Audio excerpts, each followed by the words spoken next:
This video is brought to you by Parts Direct to You. This is for Samsung ice maker freezing over, a lot of frost buildup. These are the different tips and tricks to solve that problem. Number one, you're going to test the dispenser door. The way to do that is you're going to pour some water in. What you'll see when you have this problem is a bunch of ice and buildup inside here. So we're going to pour some water into the dispenser door. I'm going to simulate a leak, what a leak will look like. Now, you don't shut this door, you just want to go around the front and look, or slightly with the look, because if you close it, you might jar it. And if you see water coming out like this, you know you need to replace the dispenser door. This particular machine didn't need it, I just simulated it, so we're not going to do that. First thing you want to do is unplug your refrigerator. You don't want to see anything else plugged in with the fridge like that. They have a microwave plugged in. The refrigerator should be plugged in on its own and not to a GFI. It should just be a regular plug on its own. So we're going to pull the ice maker bucket out, or the ice bucket out. First thing to do is an air leak test. We're going to run this light along the bottom. If you see light coming through into the ice maker area, you know you have a leak where air is getting in. You can also pour water into that area, and if it comes down, you know it's a leak. So on every one of these machines, you want to seal it anyways with the silicone. You can use the Samsung silicone, or you can use the silicone that I'm using in Whirlpool. It's cheaper. Samsung silicone is like $60. Whirlpool's like $8. First thing we're going to do is take off that little side piece. There's one screw, then there's a screw on the ice maker, then there's a clip on the left hand side that holds that bottom tray on. You need to get that clip out and pop it down, and once we pop it down, the ice maker is not just going to come freely out, because there's a Freon tube inside of here. So we want to go ahead and unplug it. Once we get it unplugged, it's like a little push connector on this yellow plug here, and it'll slide out. And once we get unplugged, then we can remove the ice maker by pushing this lever up here. If you push the lever and pull forward, you'll notice it's not coming out. You don't want to force it. You can pull real hard, it's not moving, you can't figure out why. I'll show you in a second. There's a metal tube up in here, so if you can see it, you need to bend that down slightly, very gently, and then you're able to move the ice maker forward. A lot of times though, that clip up there is really hard to push, and it just won't come out. And in those instances like this one, I'll show you, you can get basically a flat screwdriver and just going to pin it down a little bit. But main thing is make sure that Freon tube is not getting hit. So just a small light pry, you don't want to bend or break anything.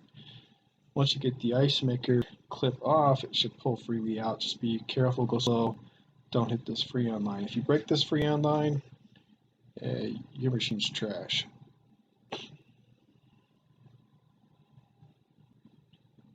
Next thing we're going to do is pull out the auger motor.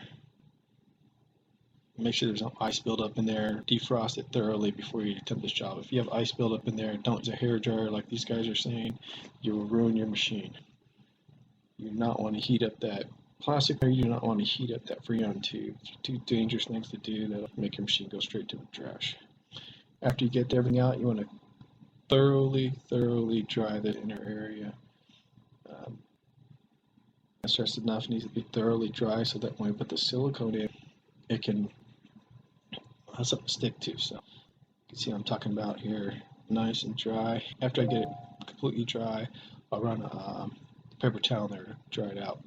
Another thing, you want to make sure there's no ice in that upper area, and that gap underneath the Freon tube there is clear. Any ice obstruction, there should be no ice. Everything needs to be nice dry. Once we get it dry, we're going to put the silicone into the ice maker. We're basically going to run it along the wall on the left, and then along the wall on the back. So you're going to make an L shape from the left and then to the back. And one way you can test if you did it right is, after you put that silicone in, you could try pouring a bit of water there. And if you see it leaking down into the fridge, you know you didn't do it right. And I put a generous amount, to be honest.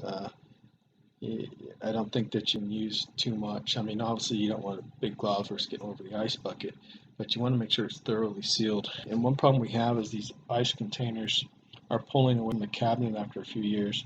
Air is coming in, and that's causing the frost build up. Anytime you have warm air coming into a cool air situation where it's freezing, it pulls the moisture out, and that's why you get frost build up.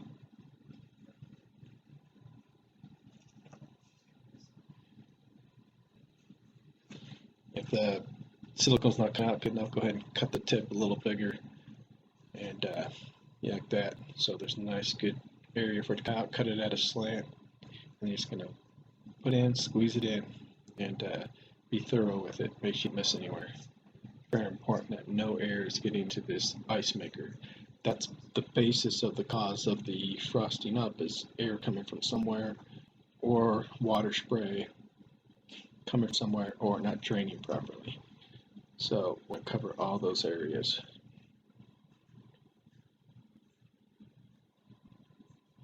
Once you get all the silicone in and you're sure there's no air where it's leaking, to make sure it's not spread out anywhere. If it is, just get a little bit of water in your finger and wipe it up, or maybe a paper towel. You don't want to get anywhere except for where it's supposed to be on that line on the left and then along the back. So like I said, you just want to go along the side there, a nice good bead, and along the back, so it's going to be an L shape. Then we're going to do where the water comes in there. It's kind of hard to tell I'm doing here, but I take my cell phone and I put it on video record, and I shine it up the little hole where the water comes in. Now, if you see a water tube, that means that this tube has gone in too far. You need to pull it back a little bit. And I'm going to show you about the area that needs pulled back. But this one was definitely pressed up against the side. When that happens, when the water comes out, it sprays instead of flows. When it sprays, it gets water everywhere. Then you have the coming out, it freezes up, causes the ice ball. So this is another thing to look for. After you get it pulled out where the line is out about that much, you want to adjust the line, pull it down so it's harder for it to slip back in. And then we're going to seal this whole back area with silicone. We don't want any air coming from here, and we want that hole to say where we put it. So I got the same silicone here. Like I said, you use the Samsung silicone, which is food safe. This silicone is not food safe, but silicone doesn't exert gases that can harm you unless it's at a certain temperature. So when the machine actually cools down, all silicone is safe because it's actually cooled, and it can't exert the gas to make it unsafe silicone. So you can basically use the Whirlpool silicone, it's going to be fine. Now you want to seal all this area. It doesn't have to be pretty, it just needs to be sealed. That's the back of the machine. We want no air coming into this freezer area.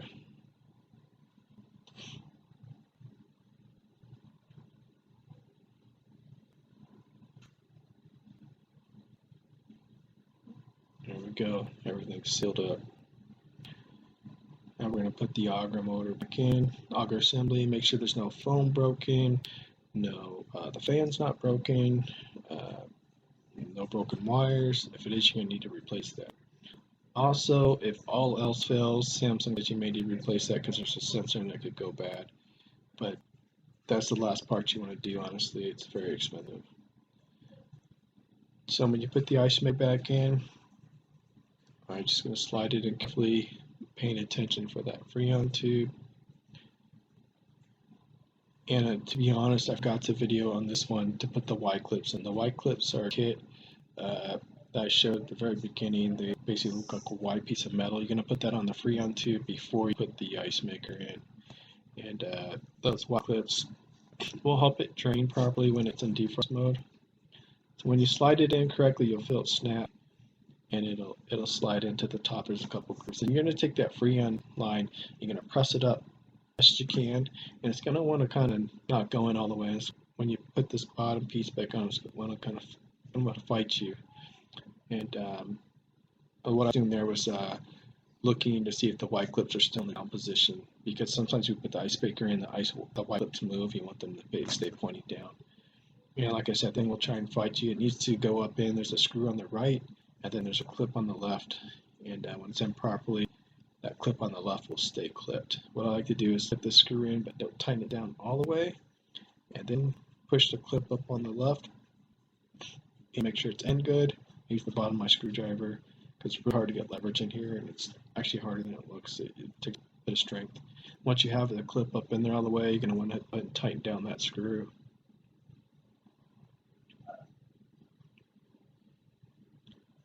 While holding the base piece with your other hand so it doesn't pop out.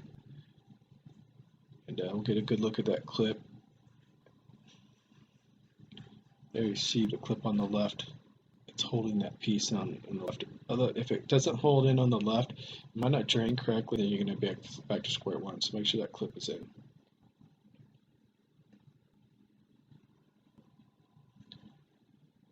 After you get the clip in, you go ahead and plug the ice maker back in.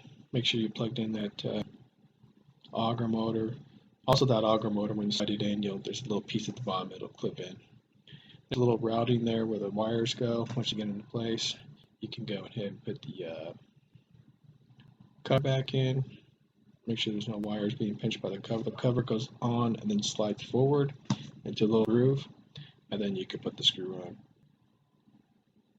It doesn't take force, but it is kind of tricky sometimes to get it in the groove if you have done it before. I'll get the screw in. I'll be ready to move to the back area to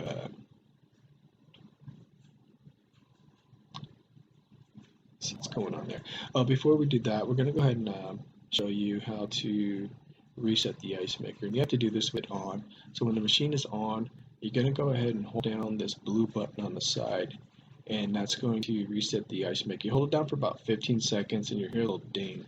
Once you hear the ding, then you know you're good, and it will fill with water. Make sure the water's on before you do that as well. Another thing you want to check is the drain tubes in the back. If those drain tubes are bad, they'll let air come into the ice maker area, the freezer or the fridge, and they'll wreak havoc on the system. Drain tubes need to be replaced about every 2 years as regular maintenance on this machine. Now Samsung has since upgraded the drain tubes and better, and you'll see on this fridge they put the upgrade one and the old style, and I don't know why they did that. Make sure you get all the screws off. There is a screw on the bottom here I took off that goes to a ground wire. You don't need to take that off. I honestly didn't see it. I think there's 5, 7 screws on this machine. That's my trusty Milwaukee impact drill. I really love it. Recommend it for everybody. When you're in here, you want to be careful for these copper pipes. We're not going to be on that side, but I always say you need to be careful. Make sure your machine's unplugged. And these are the drain tubes here. They're just going to pull off. You get both pieces. You'll see those kind of look like a bill. This is the old style here.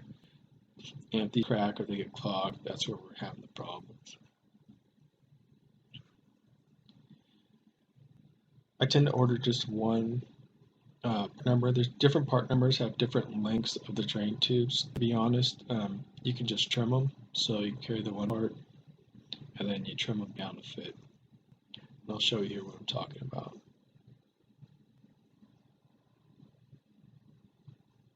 Another thing to do while you got this off is to clean that condenser, and we have another video for that. I'll link it in the description. Oh, actually no, I'll go ahead and show you how to do it. How I do it anyways. Everyone does it different.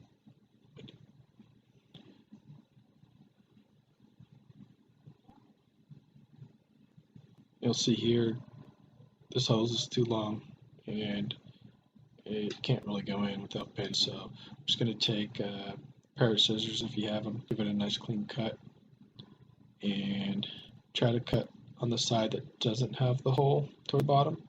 That hole on that hose will actually go toward the bottom. It's kind of an air gap or an overflow. It's important to have that hole there.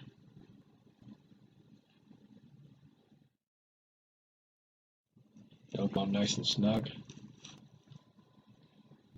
No bends, no kinks, you know it's good.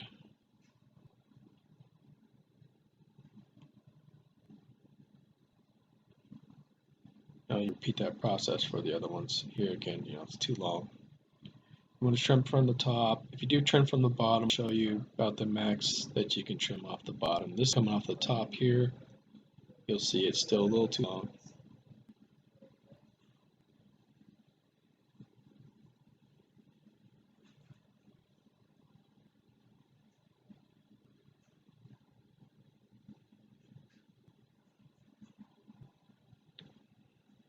little bit of kink in there still. It won't go exactly straight. Also, putting these on, make sure they're on there real good. You're going to push up real hard on them. You see they're still a little bit too long, so take the bottom if you want, if you're not wanting to pull the top out again. And just give it a slight trim on the bottom. Nothing major.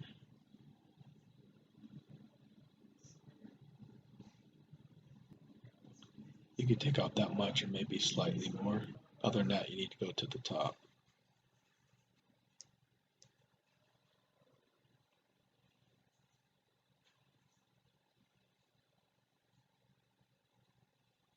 All that's happening is water's coming down through these tubes and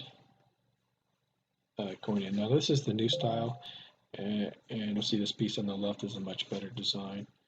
It still has a duck bill on it, but it is a better design.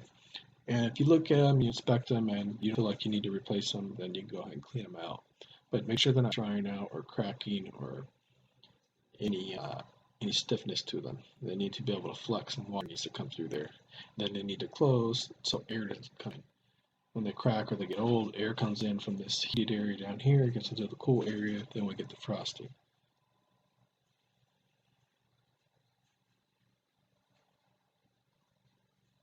So most of the time, 1, 2, or 3 elements is what's causing your frosting. It's very rarely just one thing on these Samsung refrigerators. It's usually a multitude of things that all add together. Just clean the condensers if you're going to do it this way. Spray downwards so you get all that dust to go down to the tray. And be careful to the left. You see a fan. If you have on some models, there's a water valve on the right. Don't get any of the electronics wet. Just get the condenser wet. Get it nice and clean. Some people do not use a vacuum on there unless you use like a soft brush. You can vacuum, but it's better to blow through it if you're going to do it that way, like a leaf blower, or some major blower. Not a can. That's not powerful enough. Spraying water in there really gets it nice and clean, and we're going to make sure that's done every 6 months or every year, depending on how much dust you have in your house. That's in the house, that type of thing. All the pet hair seems to come here just grow. That one wasn't that bad. You should see these condensers sometimes are completely covered. They should never get like that, because then the whole unit starts to run hot. It runs all the time, causes things to break, and it just doesn't cool properly. So make sure that's nice and clean. We're going to put the drain tubes back on. Make sure they're on there nice and firm, nice and tight. You don't want to have any issues with those popping off later. After you get that on, we're going to go ahead and put the back cover back on. And if you did take that screw off at the bottom where the ground wire is, make sure you put the ground wire back on. And like I said, I believe there's 7 screws. All the models are going to be different. Some of them don't have the screws at the bottom, some of them do. Some of them are going to have 4 screws, 3 screws. Just make sure you put it back on the way you take it off. And there's little ledges that some go on the inside, some go on the outside, so make sure you get it in properly. And make sure that this piece is clean. You don't want to have this all clogged up either. It needs to have no hair or anything, dust. You need to make sure it's clean so it can breathe. Now once we get these screws back on, we'll plug in the machine, make sure you have the water back on, and give it, run a little bit of water through the dispenser, and then it's time to cool down.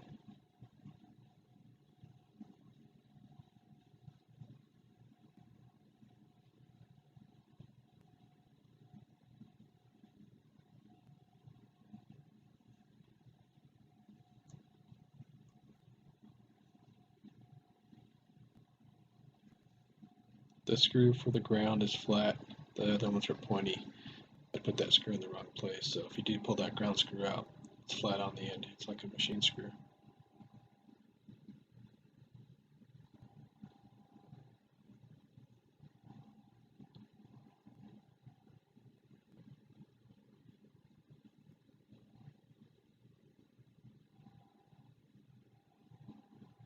You're going to plug the machine back in, and you're all set. Now we're going to go around to the front and make sure you get the temperature set. So when you first press it, it'll say the temp it is, and then when you press it again, that'll be the temp that you want it to go to. So if you just keep pressing it, it'll go around once you're down -8. You can set these freezers to 0. Don't really want to get these freezers too colder because they can get too cold in the freezer and then freeze up into the fridge area or freeze the drain lines. So 0 is really the max you want on Samsungs. 36, 37 on your fridge.